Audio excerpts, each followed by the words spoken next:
अपना पेट पालने के लिए भगवान का भी सौदा कर दिया। यही है कलयुग का नतीजा और यही है कलयुग का प्रभाव। कलयुग ने हम पर अपना छाप नहीं छोड़ा, हमने स्वयं कलयुग को पकड़ रखा। कहते हैं ना कि संसार ने हमें नहीं बांधा, हमने संसार को पकड़ रखा है। आपका घर गिर जाता है, टूट जाता है, आप रोते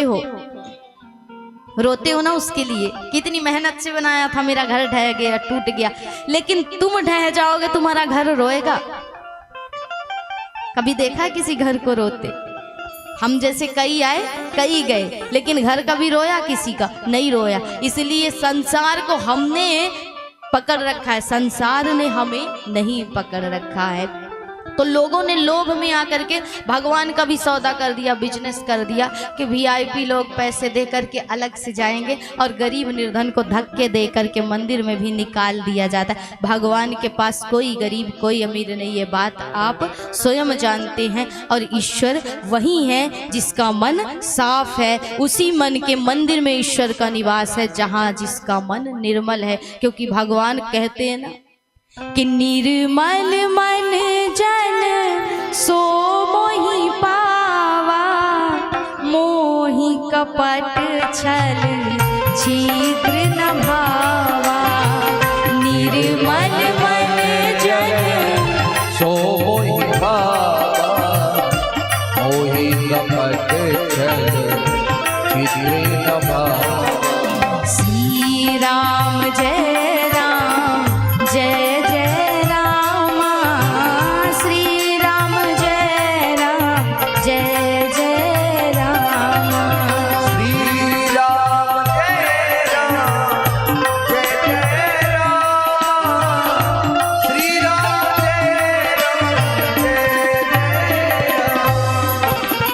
भगवान को सिर्फ वही प्राप्त करता है जो निर्मल मन का होता है। इसलिए देवी तुम चिंता क्यों करती हो? हम नहीं देख पाएंगे पर वो तो देख लेंगे ना। आज प्रभु की यात्रा आई उसी सुंदर हस्तिनापुर में।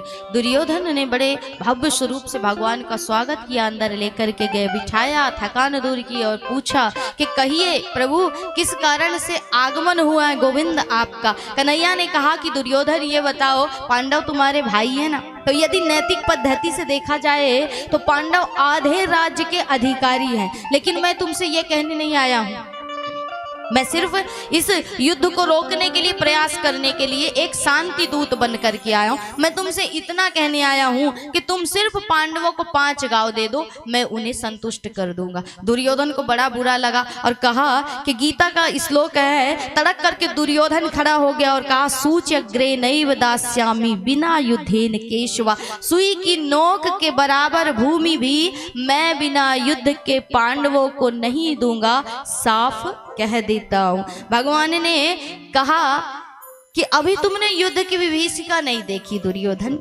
तुम्हें पता नहीं है युद्ध क्या होता है, लेकिन तुम्हें युद्ध करना है तो अब युद्ध हो करके रहेगा। और एक शांति दूत के साथ कैसा व्यवहार किया जाता है तुम्हें इतना भी सहूर नहीं है, तुम क्या युद्ध करोगे? भगवान ने जैसे ये शब्द कहे, दुर्योधन को पश्चाताप हुआ कि शायद मैं कुछ ज्यादा ही बोल गया, इसलिए कहा कि चलो गोविंद कोई बात नहीं, क्षमा करो, मुझसे गलती हो गई। चलो हमारी मैया ने आपके लिए 56 भोग बनाए हैं, उस 56 भोग को ग्रहण करो। कन्हैया कहते हैं कि रहने दो दुर्योधन। जहां कहते हैं ना कि भगवान कह रहे हैं कि भोजन 2 परिस्थितियों में पाया जाता है। पवाने वाले के प्रति प्रेम होना चाहिए कि मैं इसे प्रेम से पवा रहा हूँ। किसी को आप भोजन पवा रहे हैं तो मन में आपके प्रेम होना चाहिए, श्रद्धा होनी चाहिए कि हम किसी को भोजन पवा रहे हैं, तो एक सम्मान होना चाहिए, एक प्रेम की भावना होनी चाहिए। और पाने वाले के मन में भी भूख होनी चाहिए पाने की।